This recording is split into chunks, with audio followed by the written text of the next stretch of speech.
நேர்களை வணக்கம். நான் உங்கள் மார்ச் இன்றைய சிறப்பு நேர்காணலுக்காக நம்முடன் மூத்த பத்திரிகையாளர் திரு பிரேன் இணைந்திருக்கிறார். வாருங்களோட பேசுவோம். சார் வணக்கம். வணக்கம்.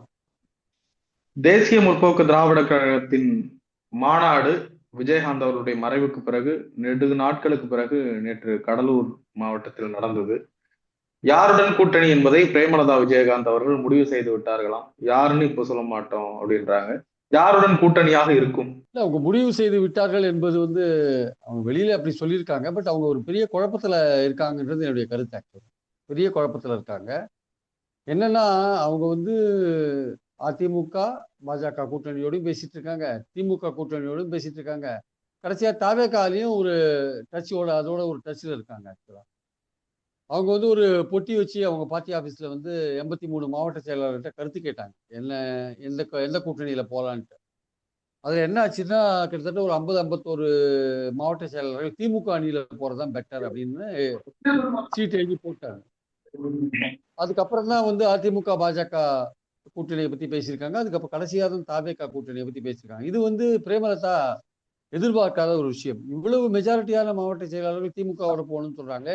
இதுக்கு பின்னாடி என்ன விஷயம் இருக்குன்னு விசாரிச்சிருக்காங்க. விசாரிச்ச போது என்ன வந்திருக்குன்னா, லோக்கல் திமுகவினர் எங்ககிட்ட பேசியிருக்காங்க, சில பேர் பேசியிருக்காங்க. ஆனால் கிரவுண்ட்ல சுச்சுவேஷன் என்டையர்லி திமுகவுக்கு எதிராக இருக்குன்னு சொல்ல முடியாது. அதிமுக பாஜக சொல்ற அளவுக்கு மக்கள் திமுக மேல அவ்வளவு வெறுப்புல இருக்காங்கன்னு சொல்ல முடியாது. பல திட்டங்கள்னால திமுக ஓட்டு போடுற மூட்ல பல பல பேர் இருக்காங்க. அவங்க திமுக மக்களை ரீச் ஆயிருக்காங்க. நம்ம அவங்க கூட சேர்ந்தா நமக்கு கீழே ஒர்க் பண்றது ஈஸியா இருக்கும். நம்ம அதிகமா ஒர்க் பண்ண வேண்டியது இல்லை, அவங்களே நமக்காக ஒர்க் பண்றதுக்கான வாய்ப்புகள் இருக்கு. அந்த கூட்டணி பெட்டர் கூட்டணி. அதிமுகவில் யாரும் கிரவுண்ட்ல வேலை செய்யறதுக்கு ரெடியா இல்லை. அவங்க வெற்றியில அவங்களுக்கே ஒரு நம்பிக்கை இல்லாத இருக்காங்க, கீழே இருக்கிற அதிமுகவினர் அப்படின்னு அவங்க மாவட்ட செயலர் சொல்றாங்க. அப்போ பாஜக அதிமுகவுடைய பிரஷர் ரொம்ப ஜாஸ்தியா இருக்கு. அதுவும் பாஜகவுடைய பிரஷர் தேமுதிகவுக்கு ரொம்ப ஜாஸ்தியா இருக்கு. இப்போ இந்த சமயத்துல திமுக அனௌன்ஸ் பண்ணா நமக்கு ஏதாவது பிரச்சனை கொடுப்பாங்களோ, அவங்களுக்கு ஒன்றும் பிரச்சனை கொடுக்கறதுக்கு வாய்ப்பு இல்லை. இருந்தாலுமே கொஞ்சம் யோசிக்கலாம், யோசிச்சு முடிவு பண்ணலாம்னு சொல்லிட்டு நேற்று முடிவு எடுக்காத அந்த அதிகாரத்தை பிரேமலதா கையில கொடுத்துட்டாங்க. ஆக்சுவலா அதுதான் நேற்று நடந்ததே தவிர அவங்களுக்கு குழப்பம் இருக்கு. அந்த குழப்பம் இப்ப என்னன்னா திமுகன்னு சொல்லிட்டாங்க மாவட்ட செயலாளர். இதை தாண்டி அவங்க வேற அனௌன்ஸ் பண்ணாங்கன்னா கீழே இருக்கிற கட்சிக்காரங்க அவங்க எப்படி முடிவு எடுப்பாங்கன்னு சொல்ல முடியாது. அதனால இப்ப யோசிச்சுட்டு இருக்காங்க. அப்ப திமுகவோட போகும்போது அவங்க என்ன சீட் தராங்க, எப்படி தராங்க, எந்த தொகுதிகள் தராங்க, இதெல்லாம் ஃபைனலைஸ் பண்ணாதான் அனௌன்ஸ் பண்ண முடியாது இல்லையா? ஸோ அதனால அந்த பேசிஸ்ல அவங்க இப்போ ஒர்க் பண்ணிட்டு இருக்காங்க. அதனால தான் கொஞ்சம் டைம் எடுத்துக்கிறாங்க. இதுக்கு நடுவில் பாஜக அதிமுகவில் பலவிதமான ஆஃபர்ஸ் கொடுக்குறாங்க. அதுல இன்னொரு பாயிண்ட்டும் இருக்கு. அன்புமணிக்கு ராஜ்யசபா கொடுக்கறதா அதிமுக இதுல ப்ராமிஸ் பண்ணியிருக்காங்க, இல்ல பண்ணல அப்படின்ற மாதிரி எல்லாம் பேச்சு இருக்கு. இப்போ ரெண்டு வேகன்சி தான் அதிமுகவில் அவங்களுக்கு கூட வின் பண்ண முடியும். 2 இடத்துல தான் ராஜ்யசபால. அப்ப 2 இடத்தையும் ஒன்னு அன்புமணி கொடுத்துட்டா ஏற்கனவே தேமுதிகவுக்கு போன வாட்டி கொடுக்க வேண்டியது பாக்கி இருக்கு. அப்ப இந்த வாட்டி கொடுக்கணும். இப்ப 2த்தையுமே கூட்டணி கட்சிகளுக்கு கொடுத்தா அதிமுகவில் இருக்கிற கட்சிக்காரங்க சும்மா இருக்க மாட்டாங்க. அதனால எடப்பாடி அதை பத்தியும் யோசிக்கிறாரு. அப்ப யாருக்கு அவர் கொடுப்பார்? அன்புமணிக்கு ராஜ்யசபா கொடுக்கலன்னா அன்புமணியை கோச்சிப்பார். அவருடைய பதவி காலம் முடிஞ்சு போச்சு, அவர் தொடர்ந்து மெம்பரா இருக்கணும்னு பாக்குறாரு. அதே மாதிரி பாத்தீங்கன்னா தேமுதிகவுக்கு போன வாட்டியே கொடுக்கல. அப்ப அது கொடுத்தாருன்னா ரெண்டுமே கூட்டணி கட்சிகளுக்கு கொடுத்தா அதிமுக காரங்க கோச்சிப்பாங்க. அதுவும் தம்பித்துறை இன்னும் 10வது தடவையா எம்பி ஆகணும்னு ஆசைப்பட்டு இருந்திருக்காரு. அவருக்கு எடப்பாடி கொடுப்பாரா மாட்டாரா இல்லைன்னு தெரியாது. அந்த மாதிரி இருக்கும் பொழுது இந்த குழப்பம்லாம் வேற இருக்கு. அதனால அதிமுகல போனா ராஜ்யசபா கிடைக்குமா கிடைக்காதான்ற குழப்பம்லாம் இருக்கு. அதே மாதிரி இடங்கள் திமுகவோட போறதுன்னா திமுக எவ்வளவு இடங்கள் கொடுப்பாங்க, வேறு பல தேர்தல் செலவு போன்ற விஷயங்கள்லாம் இருக்கு. அதெல்லாம் எப்படி ஒர்க் அவுட் ஆகும்னு சொல்ல முடியாது. ஸோ அதெல்லாம் பேச்சுவார்த்தை நடத்திட்டு தான் முடிவு பண்ணணும்ட்டு அவங்க டைம் எடுத்துட்டாங்க. அந்த அதிகாரத்தை தன் கையில எடுத்துட்டாங்க. அதுதான் உண்மை. ஆனா பாஜக அதிமுக தொடர்ந்து தேமுதிகவை கடுமையான பிரஷர் பண்றாங்க. சாதாரண பிரஷர் இல்ல. அதுவும் இந்த சுதீஷ் இருக்கார்ல, அவருக்கு அந்த அதிமுக சாஃப்ட் கார்னர் போல் இருக்கு அவருக்கு. அவரை தான் அழுத்தம் கொடுக்குறாங்க. அவருக்கு நிறைய அழுத்தம் கொடுக்குறாங்க. எப்படியாவது நீங்க கன்வின்ஸ் பண்ணி கூட்டுவாங்கன்ட்டு அழுத்தம் கொடுக்குறாங்க. பிரேமலதா கட்சிக்காரங்களோட எண்ணத்துக்கு மதிப்பு கொடுக்கணும் அப்படின்னு அவங்க நினைக்கிறாங்க. ஆக்சுவலா டிடி விதிநகரன் எந்த கூட்டணியில் இடம்பெற போகிறார் அப்படின்ற ஒரு கேள்வி எழுந்திருக்கு. அதிமுகவில் ஓபிஎஸ்ஐயும் சசிகலாவையும் டிடி விதிநகரனையும் சேர்க்க முடியாது, கூட்டணியில் கூட சேர்க்க முடியாது எடப்பாடி பழனிசாமி சொல்லியிருந்தாரு. இப்போ ஓபிஎஸ் சசிகலா விஷயத்துல மட்டும்தான் ஸ்ட்ராங்கா இருக்காரு. டிடி விதிநகரன் விஷயத்தை பத்தி கொஞ்சம் சாஃப்டா ஹேண்டில் பண்றாரு. டெல்லிக்கு அவர் அழைக்கப்பட்டிருப்பதாக தகவல். அவர் எங்க போவாருன்னு நினைக்கிறேன். அழைக்கப்பட்டிருப்பதாக தகவல் மட்டும் இல்ல, அவர் போய் அமித்ஷாவை பார்த்துட்டதாகவும் ஒரு தகவல் இருக்கு. ரொம்ப சிக்கலான ஒரு இடத்துல இப்போ தினகரன் உட்கார்ந்துருக்கார். ஏன்னா அவர் ஒரு ஸ்டாண்ட் எடுத்தார். பழனிசாமியை முதல்வரா சொல்றேன், எந்த கூட்டணிக்கு நான் போக மாட்டேன் அப்படின்னு சொன்னேன். அது அதுதான் இப்போ அதே ஸ்டாண்டில் தான் இருக்காரு. அப்புறம் இப்போ பொதுக்குழு போட்டபோது என்ன சொன்னாரு, தேர்தல் வந்துட்டா எதிரிகளாவது துரோகிகளாவது அதெல்லாம் பார்க்கக்கூடாது, யார் நல்லாட்சி கொடுக்குறாங்களோ அவங்களோட சேரணும் அப்படின்னாரு. அது மட்டும் சொல்லல, கடவுளை வச்சு மதத்தை வச்சு அரசியல் பண்றவங்க எல்லாம் தமிழ்நாட்டு மக்கள் ஏத்துக்க மாட்டாங்கன்னு சொன்னார். அப்போ பாஜகவை ஏத்துக்க மாட்டாங்க மக்கள்னு ஒரு ஒரு குரல் கொடுக்கிறார். இன்னொரு இடத்துல எதிரிகளானாலும் துரோகிகளானாலும் சொல்றாரு. துரோகி வந்து எடப்பாடி, எதிரி வந்து திமுக. அப்போ அவர் எதை செலக்ட் பண்ண போறாருன்ற ஒரு விஷயம் இருக்கு. ஆனா பாஜக இதை பத்தி எல்லாம் கவலைப்படுற மாதிரி தெரியல. அவங்க தினகரன் எப்படி கூட்டு உள்ள சேர்த்துணும் பாக்குறாங்க. இப்ப தினகரனை கூட்டு உள்ள சேர்க்கும் போது தினகரனுக்கு சங்கடமான விஷயம். அங்க போய் சேர்ந்து எடப்பாடியை முதலமைச்சர் கேண்டிடேட் சொல்லணுமா? அதுக்கு என்ன சொல்றாங்க பாஜகல, நாங்க வந்து என்டிஏ கூட்டணி சொல்றோம். நீங்களும் என்டிஏ கூட்டணின்னு சொல்லுங்க. நீங்க எடப்பாடி பேர் எதுக்கு பயன்படுத்துறீங்க? நீங்க என்டிஏ கூட்டணி ஆட்சி அமைக்கும்னு சொல்லிட்டு போங்க. முதல்வர் அவங்க அதிமுக என்ன சொல்லிட்டு போறாங்க, அதை பத்தி கவலை இல்ல. நீங்க என்டிஏ கூட்டணி ஆட்சி அமைக்கும்னு சொல்லிட்டு பிரச்சாரத்தை நடத்துங்க. நீங்க நீங்க அது மாதிரி சொல்லிட்டு பண்ணீங்கன்னா உங்களுக்கு பிரச்சனை இருக்காது, பின்னாடி பாத்துக்கலாம்.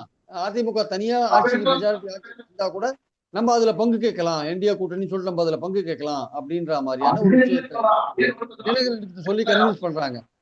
தினகரனுக்கு என்னன்னா, எந்த விதத்திலையும் வந்து எடப்பாடி பலம் பெறக்கூடாது அப்படின்னு அவர் தெளிவா இருக்கார். எந்த விதத்திலையும் எடப்பாடி பலம் பெறக்கூடாது. அவர் பலம் பெற்றா நம்ம கட்சி அழிச்சிடுவாருன்னு அவர் நினைக்கிறார். அதனால வந்து தினகரன் யோசிக்கிறார், அந்த சைடு யோசிக்கிறார். அதுல இப்போ என்னன்னா அமித்ஷா கூட்டி கன்வின்ஸ் பண்றாரு, நம்ம என்டிஏ கூட்டணின்னு நம்ம பேசலாம், அவங்க அதிமுக என்ன வேணா சொல்லிட்டு போட்டு அதை பத்தி கவலைப்படாதீங்க அப்படின்னு கூப்பிடுறாங்க.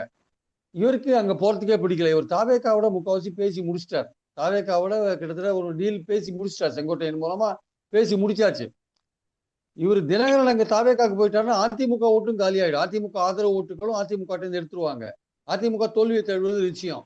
அந்த காரணத்தினால என்ன பண்றாங்க, வேற வழி இல்லாத கண்டிப்பா வந்து தினகரனை சேர்த்தாதான் உண்டுன்ற மாதிரி, ஓபிஎஸ் போனாலும் பரவாயில்ல, சசிகலா இல்லாட்டியும் பரவாயில்ல அப்படின்னு அவங்க நினைக்கிறாங்க. ஓபிஎஸ் கிட்டத்தட்ட திமுகவோட பேசி முடிச்சிட்டாருன்னு தான் சொல்றாங்க. ஓரளவுக்கு ரீச் பண்ணிட்டாரு அப்படின்ற மாதிரி தான் சொல்றாங்க. அது எவ்வளவு தொகுதி 3 5 நமக்கு தெரியாது, பேசிட்டாருன்னு சொல்றாங்க. ஆனால் தினகரனை பொறுத்த மட்டும் தினகரன் வந்து அவருக்கு பாஜக அதிமுக கூட்டணி அவருக்கு ஒத்து வரல சரியா. அவர் வந்து அவருக்கு என்னன்னா வேற ஏதாவது வழியில வந்து அவரை சங்கடம் கொடுப்பாங்கன்னு யோசிக்கிறார். ஆனாலுமே என்ன உங்க கட்சிக்காரங்கள்லாம் அவங்க கூட இருக்கணும்னு என்ன சொல்றாங்க, நம்ம வந்து அங்க போக வேண்டாம், நம்ம வந்து பழனிசாமி ஆதரிச்சு பிரச்சாரம் பண்ண வேண்டியிருக்கும், நம்மள வந்து அதிமுகவினரே கவுத்துருவாங்க நம்ம போட்டி போடுற தொகுதியில, அதனால ஜாக்கிரதையா இருக்கணும் அப்படின்னு சொல்றாங்க. அந்த பாயிண்ட்ல பார்க்கும்போது அப்புறம் இப்போ தினகரன் என்ன பண்றாரு, சரி நம்ம இடங்கள் அதிகமா கேட்டா ஒருவேளை நம்மளை விட்டுருவாங்கன்ட்டு 20 இடங்கள் கொடுங்க, 20 இடங்கள் கொடுத்தா நாங்க உங்க கூட்டணிக்கு வரோன்ற மாதிரியான ஒரு விஷயத்தை அமித்ஷாட்ட சொல்லிட்டு வந்திருக்கிறதா ஒரு தகவல் இருக்கு. 20 இடங்கள் கேட்டா எடப்பாடி கண்டிப்பா ஒத்துக்க மாட்டாரு, அதனால கழட்டி விட்டுருவாரு அப்படின்னு அவங்க நம்மளை விட்டுருவாங்கன்னு நினைச்சிட்டு 20 இடங்கள் கொடுங்கன்ற மாதிரி கேட்டுட்டு வந்திருக்காராம். அது எந்த அளவுக்கு வந்து எடப்பாடி அதை ஒத்துப்பாரு, இல்ல பாஜக அதை ஏத்துட்டா கூட எடப்பாடி ஒத்துப்பாரா இல்லையான்னு தெரியாது. அதனால தினகரனை பொறுத்த மட்டும் அவங்க கட்சிக்காரங்களை பொறுத்த மட்டும் அந்த கூட்டணியில சேர்றதுக்கு அவங்களுக்கு இஷ்டம் இல்லை. ஆனால் அதிமுக பாஜக பிரஷர் கொடுக்கறதுனால வேற வழி இல்லாத போய் அமித்ஷா பிரஷர் கொடுக்கறதுனால போய் பேச வேண்டியதா இருக்கு. இந்த மாதிரி ஏதாவது ஒரு அதிகமான டிமாண்டை வச்சு அவங்களே நம்மளை கட்டி விட்டா பரவாயில்லன்ற அளவுக்கு இப்போ தினகரன் நினைக்கிறார். அதுதான் இப்ப நடந்துட்டு இருக்கு ஆக்சுவலா. இது எப்படி போய் முடியும்னு சொல்ல முடியாது. காங்கிரஸ் கட்சி மொத்த அமைப்பும் விஜய்க்கு ஆதரவு கொடுத்திருக்கிறது ஜனநாயக விவகாரத்துல. தனித்தனியா ட்வீட் போடுறாங்க, காங்கிரஸ் நோட்டி அறிக்கை விடுது. தாவேக்காவை நோக்கி காங்கிரஸ் போகிறதா அப்படின்ற கேள்வி இன்னும் வலுவா எழுந்திருக்கு. அப்படி போக வாய்ப்பு இருக்குங்களா? அப்படி போகிறதுக்கான வாய்ப்பு எல்லாம் கொஞ்சம் கூட கிடையாது. இன்னைக்கு கூட செல்வ பிரதிநிதி அறிக்கை விட்டுருக்காரு, திமுகவும் காங்கிரஸும் அகில இந்திய அளவுல வந்து எப்படி வந்து டெல்லியில வந்து ஒன்னா வந்து மோடி அரசாங்கத்தை எதிர்த்து ஃபைட் பண்ணிட்டு இருக்காங்க, நம்ம வந்து எப்படி மதவாத சக்திகளை வந்து எதிர்க்க வேண்டிய கட்டாயம் எப்படி இருக்கு அப்படின்றதெல்லாம் சொல்லிட்டார். ஒன்றும் இல்லை, இந்த எலெக்ஷன்ஸ்ல வந்து திமுக அதிமுக தவிர விஜய்ன்ற ஒரு கட்சி இருக்கிறதுனால, விஜய் இருக்கிறதுனால எல்லாருக்குமே வந்து ஒரு கேம் ஆடுறதுக்கு ஒரு ஈஸியா இருக்கு. அதிகாரத்தில் பங்குன்னு அவர் சொல்லிட்டதுனால எல்லாருக்கும் அந்த ஒரு ஆப்பர்ச்சுனிட்டி, அங்க ஒரு ஆப்ஷன் இருக்கிறதுனால எல்லாரும் கேம் ஆட ஆரம்பிச்சிட்டாங்க.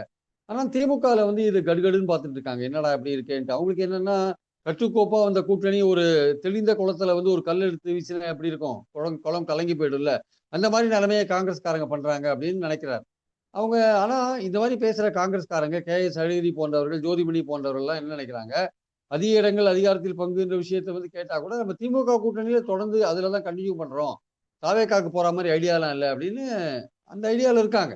ஆனாலுமே சில பேருக்கு என்னன்னா, சில உள்ளூர் காங்கிரஸ்காரங்களுக்கு திமுக மேல கோபம் இருக்கு.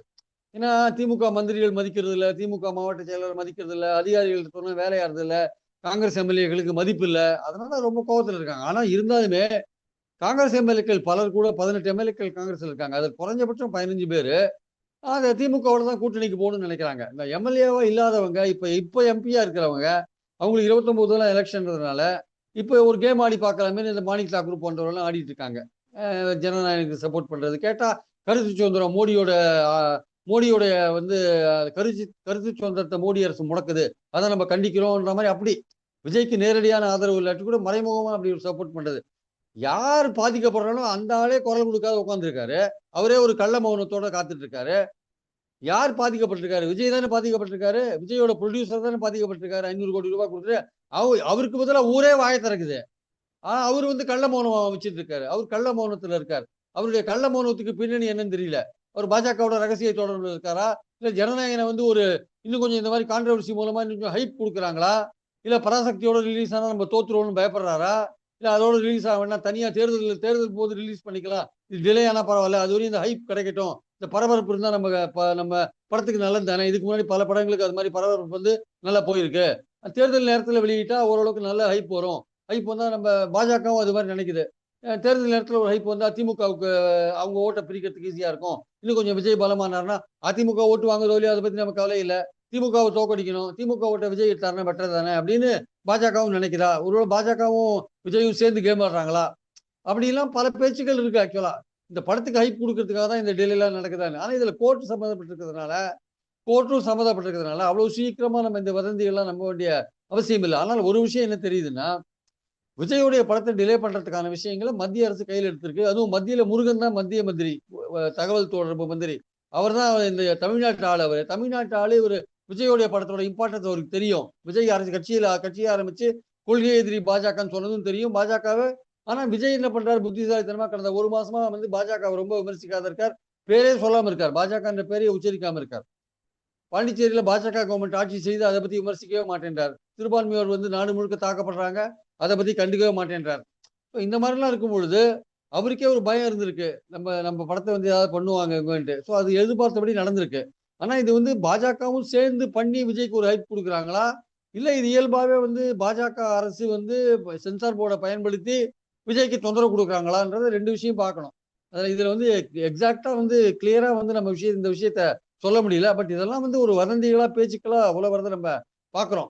அதனால ஆனா யார் பாதிக்கப்பட்டாங்களோ அவங்க வாய மூடின்னு கம்முன்னு இருக்கிறத பார்த்தா, கள்ள மௌனம் சாதிக்கிறத பார்த்தா, அதுல இதுக்கு பின்னாடி ஏதோ ஒரு உள்கூத்து இருக்குன்றது நமக்கு தெரியுது. ஒண்ணு பாஜக பண்ற உள்கூத்தா இருக்கணும், இல்ல பாஜகவும் தாவேக்காவும் சேர்ந்து பண்ற உள்கூத்தா இருக்கணும்.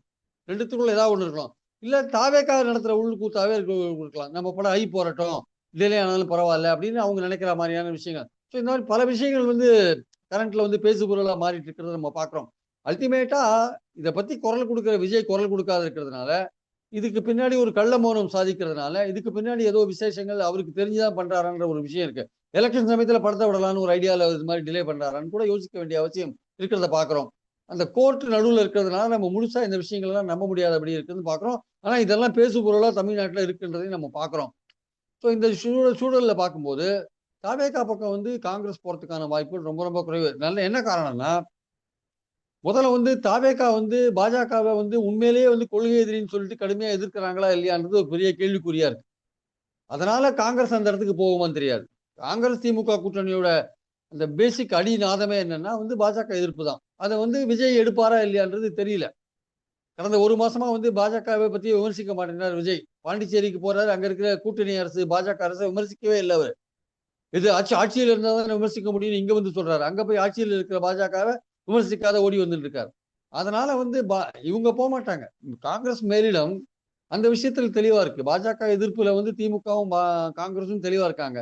விஜய்கிட்ட நீங்க அந்த அளவுக்கு பாஜக எதிர்பார்க்க முடியுமான்றது ஒரு கேள்விக்குறியா இருக்கு. அதனால காங்கிரஸ் அந்த இடத்துக்கு போகுமான்றது சந்தேகத்துக்குரிய ஒரு விஷயமா இருக்கு. திமுக கொஞ்சம் அதிகார பங்கு இந்த மாதிரி விஷயங்கள் வாங்குறதுக்காக இந்த விஷயத்தை பயன்படுத்துறாங்கன்னா, ஸ்டாலின் ரொம்ப தெளிவா சொல்லிட்டாராம், அந்த அதிகார பகிர்வு எங்க அப்பா காலத்திலயும் இது நடந்தது இல்லை, என்னோட காலத்திலயும் நான் அதை ஒத்துக்க மாட்டேன், எனக்கு பின்னாடி என்ன நடக்கும்னு தெரியாது, என்னோட காலத்திலயும் நான் ஒத்துக்க மாட்டேன் இந்த அதிகார பகிர்வு. ஒருவேளை இழுபறியான நிலைமை வந்ததுன்னா அப்போ கூட்டணி கட்சிகளுடைய ஆதரவை நான் கேட்பேன், அது வேற விஷயம். ஆனால் தனித்து மெஜாரிட்டி வந்த பிறகு கூட ஆந்திரா மாடல்ல நீங்க அதிகார பகிர்வு கொடுக்கணும்னா அந்த வேலையெல்லாம் இங்க நடக்காது. ஒத்துக்க மாட்டேன். அதிகார பகிர்வு இடங்களை பத்தி நம்ம பேசி தீர்த்துக்கலாம்.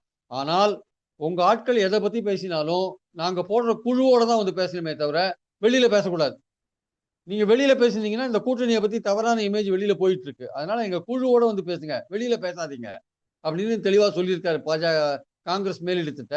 மேலிடம் என்ன சொல்றாங்க, எங்க காங்கிரஸ் கட்சியில தலைக்கு தலை அப்படிதாங்க பேசுவாங்க. அதை பத்தி கண்டுக்காதீங்க. அல்டிமேட்டா நாங்க எடுக்கிறதா முடிவு. எங்களை பொறுத்த மட்டும் நாங்க உங்க கூட தான் போறோம்னு சொல்லியிருக்காங்க. இதுதான் இன்னைக்கு இருக்கிற நிலைமை. நாளைக்கு வந்து அதிகமான இடங்கள் அதிகார பகிர்வு போன்றவைகள்லாம் வந்து காங்கிரஸ் மேலிடமே பேச ஆரம்பிச்சதுன்னா அதுக்கு திமுக ஒத்துக்கல வச்சுக்கோங்க. அது வேற மாதிரி போகும். ஆனா என்னன்னா ஸ்டாலின் வந்து ரெடி ஆயிட்டார். காங்கிரஸ் இருந்தாலும் சரி போனாலும் சரி பரவாயில்லன்ற அளவுக்கு அவர் வந்து மனசை ரெடி ஆக்கிட்டு நம்ம செஞ்ச வேலையில நமக்கு ஓட்டு விடுன்னு அவர் நம்புறார். காங்கிரஸ் போச்சுன்னா அந்த இடத்துக்கு இன்னும் 4 வேற 2, 3 கட்சியை உள்ள இழுத்து அவங்களுக்கு அந்த இடத்த கொடுக்கலாம். இருக்கிறவங்களும் கொஞ்சம் அதிகமான இடங்கள் கேட்கறாங்க. 1, 2 கூட கொடுக்கலாம். நம்ம செஞ்ச வேலையினால நம்ம எஸ்ஐஆர்ல நம்ம நல்ல வேலை செஞ்சிருக்கோம். கீழே ஓட்டர் நம்ம வேலை பார்த்திருக்கோம். நம்ம கண்டிப்பா ஓட்டு போடுவாங்கன்னு அவர் நம்புறாரு. காங்கிரஸ் போனா மைனாரிட்டி ஓட்டு போயிடும்னு நிறைய பேர் நினைக்கிறாங்க. உண்மையிலேயே விஜய்கிட்ட போனார்னா விஜய் வந்து பாஜக எதிர்ப்பு நிலையை ஸ்ட்ராங்கா எடுக்கலைன்னா மைனாரிட்டி அங்க ஓட்டு போட மாட்டாங்க. திருப்பரங்குன்றம் போன்ற விஷயங்கள்ல திமுக கவர்மெண்ட் எடுத்த நடவடிக்கைகள்னால முஸ்லிம்கள் 100% திமுகவோட தான் இருக்காங்க ஆக்சுவலா. அதனால மைனாரிட்டியில கிறிஸ்துவர்கள் ஓட்டை பத்தி ரொம்ப கவலைப்பட வேண்டாம். கிறிஸ்துவர்களும் வந்து விஜயை நம்ப மாட்டாங்க. ஏன்னா வந்து அவர் மைனாரிட்டி சர்ச்சுகள் பாதிக்கப்பட்ட விஷயத்துல ஒன்றும் குரலே கொடுக்கல அவரு. அதனால நமக்கு தான் ஓட்டு போடுவாங்கன்னு ஸ்டாலின் நம்புறாரு, திமுகவினர் நம்புறாங்க. அதனால காங்கிரஸ் போச்சுன்னா மைனாரிட்டி ஓட்டு போயிடும்ன்ற எண்ணம் தேவையில்லைன்னு அவங்க திமுகவுடைய பாயிண்டா இருக்கு. திமுகவினர் கீழே வேலை செய்யறவங்க என்ன சொல்றாங்க, காங்கிரஸ் இல்லாட்டியும் பரவாயில்ல சார், நாங்க மேனேஜ் பண்ணுவோம், எங்களுக்கு ஒன்றும் ப்ராப்ளமே கிடையாது, இல்லாதது தான் நல்லதான்னு அந்த மாதிரி ஃபீல் பண்றாங்க. காங்கிரஸ் இதெல்லாம் தெரியாம அவங்க கேம் விளையாடிட்டு இருக்காங்க, லோக்கல் காங்கிரஸ்காரங்க. அவங்களுக்கு திமுக மேல ஏதோ ஒரு வெறுப்பு இருக்கு. மேலிடம் வந்து ஸ்டாலினோட சுமூகமா இருக்கு. அது ஓரளவுக்கு அந்த நிலைமை கண்டினியூ ஆகும் தான் நினைக்கிறேன். இதுல எதுவும் பெரிய மாறுதல் வந்ததுக்கான வாய்ப்புகள் இல்லைன்னு தான் நினைக்கிறேன். சார், கொடுக்கப்பட்ட சம்மனின்படி சிபிஐ விசாரணைக்கு விஜய் ஆஜராக இருக்கிறார். என்ன மாதிரி எல்லாம் விசாரணை நடத்தப்பட வாய்ப்பு இருக்கிறது? இதுல மத்திய அரசினுடைய அந்த ஏதாவது இன்ஃபுளுன்ஸ் இருக்க வாய்ப்பு இருக்கிறா? அமித்ஷாவின் ஒரு மறைமுக தலையிடல் இருக்க வாய்ப்பு இருக்குங்களா? டெல்லியில அவங்க கூப்பிட்டு விசாரணை நடத்துறாங்கனாலே ஏதோ இன்ஃபுளுயன்ஸ் பண்றதுக்கான வாய்ப்பு இருக்குன்னு தான் அர்த்தம். ஆக்சுவலா வந்து அவங்க ஏதாவது ஒரு வகையில இன்ஃபுளுயன்ஸ் பண்ணுவாங்க. அவங்க பாஜகவுடைய நோக்கம் என்னவா இருக்குன்னா, நீங்க திமுகவை எவ்வளவு வேணா ஸ்பாயில் பண்ணி அந்த ஒரு திமுக ஓட்டை காலி பண்ணுங்க, எங்களை வந்து நீங்க வந்து எங்களை அட்டாக் பண்ணாதீங்க அப்படின்றது அவங்களுடைய பாயிண்டா இருக்கு. ரெண்டாவது வந்து போஸ்ட் எலெக்ஷனுக்கு அப்புறம் ஏதாவது ஒரு பிரச்சனை இழுபறி மாதிரி நிலைமை வந்ததுன்னா நீங்க எங்களுக்கு சப்போர்ட் பண்ணணும், தேசிய ஜனநாயக முன்னணிக்கு சப்போர்ட் பண்ணணும்ன்ற மாதிரியான ஒரு வாக்குறுதி வாங்குறதுக்கு ட்ரை பண்றாங்க. ஆக்சுவலா அவர் எவ்வளவு இடம் விஜய் வாங்குவார், எவ்வளவு ஓட்டு வாங்குறதுலாம் தெரியாது. இருந்தாலும் அந்த மாதிரி எங்களை ரொம்ப அட்டாக் பண்ணாதீங்க, திமுக அட்டாக் பண்ணிக்கோங்க, எங்களை அட்டாக் பண்ணாதீங்க. ரெண்டாவது வந்து போஸ்ட் எலெக்ஷன்ல தனியாவே நில்லுங்க, திமுக ஓட்ட பிரிங்க, திமுக போற மைனாரிட்டி ஓட்ட பிரிங்க, ஆனா போஸ்ட் எலெக்ஷன்ல நீங்க எங்களுக்கு சப்போர்ட் பண்ணணும் அப்படின்ற மாதிரியான ஒரு விஷயத்த வாக்குறுதி அவங்க அவர்கிட்ட வாங்க பாக்குறாங்க. ஆக்சுவலா அதுக்குதான் அவரை கூப்பிட்டுருக்காங்க. ஆனா அந்த சிபிஐ என்கொயரியில வந்து அவருக்கு என்னென்ன 2 பாயிண்ட் தான். ஒண்ணு, விஜய் சொல்ற மாதிரி செந்தில் பாலாஜி தான் சதி பண்ணாரு அப்படின்ற விஷயத்த சிபிஐ சொல்லணும். அதை அவர் எதிர்பார்க்கிறார் விஜய். அவங்க அது அவங்க பாஜக என்ன நினைக்குது, அந்த மாதிரி சிபிஐ சொல்லணும்னா நாங்க சொல்றபடி நீங்க கேட்கணும் அப்படின்னு சொல்லுது.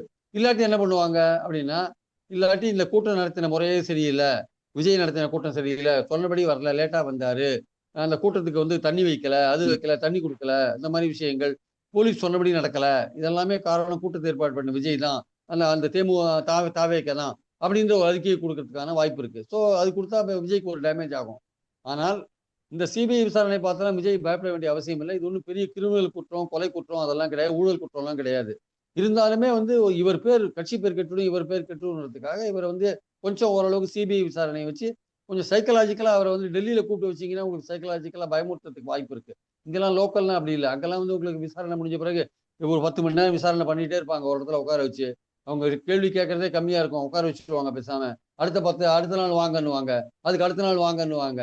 ஆனா விஜய் நாளைக்கு போவாரான்றது டவுட்டு. அவர் வந்து வக்கீல் மூலமா வந்து பொங்கல் ஹாலிடேஸ் எல்லாம் வருது, பொங்கல்லாம் கொண்டாடணும், அதனால நாங்க வரமாட்டேன், வக்கீல் வந்து நாளைக்கு வக்கீல் போயிட்டு அடுத்த தடவை இன்னொரு தடவை நாங்க வரோம், நாங்க நெக்ஸ்ட் டேட் ஒன்று கொடுங்கன்னு கேட்கறதுக்கான வாய்ப்புகள் நிறைய இருக்கு. நிறைய விஷயங்களை பயன்படுத்தி ரொம்ப நன்றி சார்.